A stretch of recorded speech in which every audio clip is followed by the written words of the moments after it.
ఐక్యత వాలంటీర్ల ఐక్యత వాలంటీర్లను వెంటనే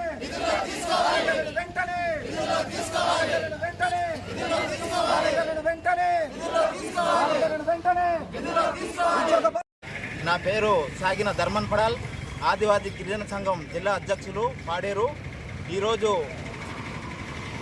3వ రోజు గిరిజన నిరాహార దీక్షలకు సంబంధించి పెద్దబయలు మండలంలో మద్దతు తెలుపడానికి చెప్పేసి రావడం జరిగింది. ఈరోజు వాలంటీర్లు చేస్తున్నటువంటి నిరాశన ఖచ్చితంగా ఆ నిరాశనకు సంబంధించి ప్రభుత్వం స్పందించాలని చెప్పేసి ఆదివాసీ గిరిజన సంఘంగా మేము ప్రభుత్వాన్ని డిమాండ్ చేస్తా ఉన్నాం.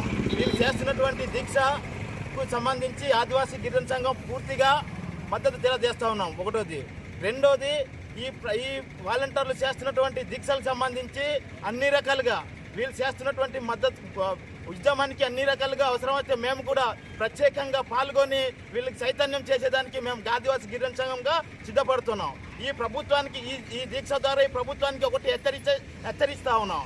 ఈరోజు ఈ ప్రభుత్వానికి గత ప్రభుత్వాన్ని చాలా తక్కువ 5,000 వేతనంతో వీళ్ళు ఎలాగా కుటుంబాన్ని పోషిస్తారు, కాబట్టి మేము వస్తే 10,000 వేతనాలు ఇస్తామని చెప్పేసి కూటమి ప్రభుత్వం హామీ ఇచ్చింది. ఆ హామీ ఈరోజు నెరవేర్చమని చెప్పేసి మేము అడుగుతా ఉన్నారు వాలంటీర్లంతా.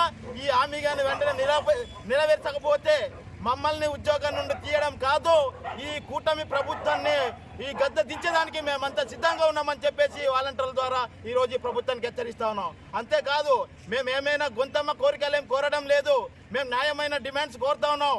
ఈరోజు ఆదివాసీ ప్రాంతాలకు సంబంధించి కొండ కోణంలోకి వెళ్ళి సిగ్నల్ లేని ప్రాంతంలో కూడా కరోనా పరిస్థితుల్లో కూడా చనిపోతున్నామని తెలిసి కూడా ప్రాణం సైతం లెక్క చేయకుండా ఈరోజు ప్రజలకి ప్రభుత్వానికి వారధిగా పనిచేసినటువంటి వాలంటీర్లకి ఈ ప్రభుత్వం ఇచ్చేటువంటి గౌరవం ఇదేనా అని చెప్పేసి మేము ప్రశ్నిస్తూ ఉన్నాం. కాబట్టి కూటమి ప్రభుత్వానికి చెప్తా ఉన్నాం, ఈ 3 రోజుల నిరాహార దీక్ష సందర్భంగా ఈరోజు మీరు ఇచ్చినటువంటి మాట నిలబెట్టుకొని వెంటనే 7 నెలలు వేతనాలు ఇచ్చి ఈరోజు మీరు ఇచ్చినటువంటి మాట ప్రకారం ఈరోజు ఉద్యోగ భద్రత కల్పించి నెలకు 10,000 రూపాయలు వేతనం ఇవ్వకపోతే మేము రాబోయే రోజుల్లో మిమ్మల్ని బంగాళాఖాతంలో కలిపేదానికి మేము వాలంటీర్లంతా నడుముకు నార కట్టుకునే పనిచేస్తాం తప్ప మిమ్మల్ని వదిలిపెట్టామని చెప్పేసి ఈరోజు ప్రభుత్వానికి కూటమి ప్రభుత్వానికి హెచ్చరిస్తా ఉన్నాం.